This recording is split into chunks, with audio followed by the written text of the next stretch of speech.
Ini saya sedang berada di lapas kelas 2 Banyuasin. Nah, di sini merupakan warga binaan yang ada di kelas 2 Kabupaten Banyuasin.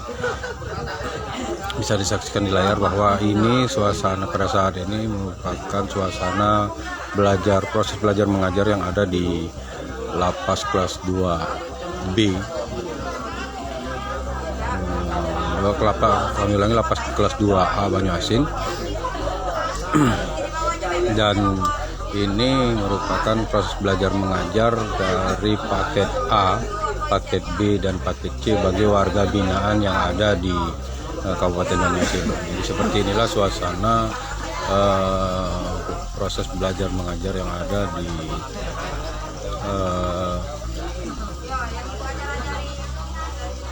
ruang belajar mengajar di lapas kelas 2A Kabupaten Banyuasin. Meskipun warga binaan ini sedang menjalani masa hukuman untuk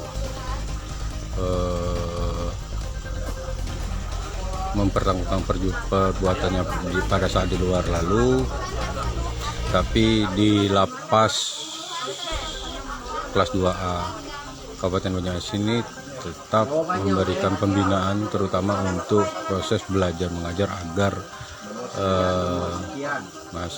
warga binaan yang ada di sini bisa mendapatkan pendidikan yang layak meskipun usianya sudah terbilang tidak produktif lagi untuk belajar.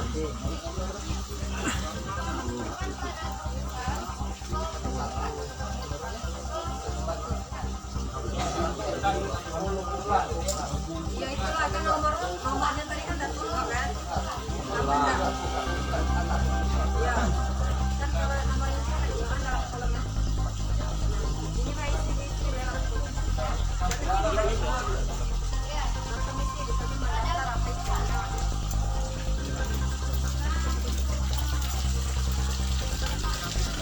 Jadi bisa dijelaskan Tribuners bahwa pihak dari lapas kelas 2A Kabupaten Banyuasin ini menginginkan agar seluruh warga binaan dapat memahami baca tulis dan juga mendapatkan ijazah ketika mereka keluar nanti, sehingga apa yang telah diperbuatnya sebelumnya bisa mengubah hidup dari warga binaan itu untuk lebih baik lagi.